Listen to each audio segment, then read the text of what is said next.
मला पिंटू भाई सांगितलं 2 मिनिट, पण मी 2 मिनिट बोलणार नाही। यांचा भ्रष्टाचार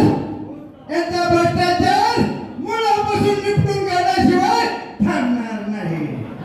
मित्रांनो, सगळ्यांची भाषणं झाली, राजकीय पुढाऱ्यांनी भाषणं केली, पण त्यांनी महत्त्वाचं सांगितलं नाही। काय सांगितलं नाही? या चोर सभापतीने 10 एकर जमीन खरेदी केली 30 कोटीला।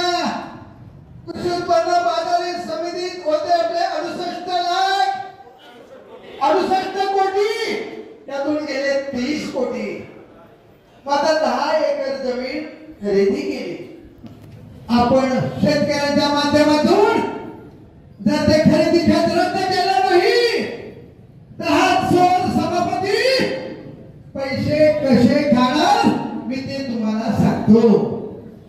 गाळे 100 गाळे बांधण्यासाठी तो कोटेशन काढणार 30 कोटीचं। त्या 30 कोटी मध्ये कमावणार 8 कोटी। त्या गाळे वाटपामध्ये प्रत्येक गाळे धारकाकडे घेणार 5 लाख। 100 गाळ्यांमधून तो कमावणार 5 कोटी। 5 कोटी रुपये झाले किती? 13 कोटी। मग आता लायसन घ्यायची, लायसन प्रत्येक लायसन धारकाकडे किती घेणार? 3 लाख। 3 लाख म्हणजे पैसे झाले किती? 3 कोटी। म्हणजे ह्या 10 एकर मध्ये तो कमावणार 16 कोटी।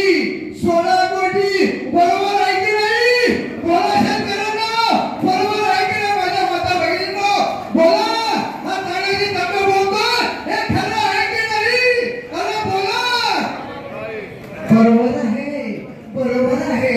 मग मित्रांनो, उठ म्हणायचं, उठ शेतकऱ्या, उठ जागा हो आणि या चोर सभापतीला मातीत गाड, मातीत ही वेळ आलेली आहे। मित्रांनो, आता बाबूभाईंनी सांगितलं त्या 15 संचालकांची सुद्धा सुट्टी करायची नाही।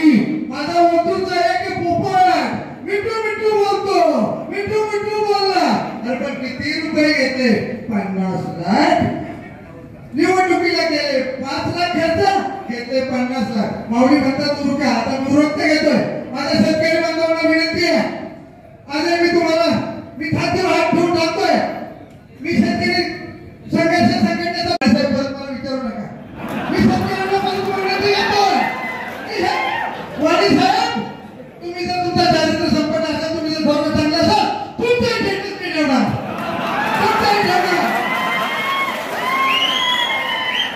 मी सगळ्यात महत्वाचं माझ्या पत्रकार बांधवांना मी आभार मानतो आणि माझा खरा शूर छत्रपतीची असणारा मला संदीप भाऊ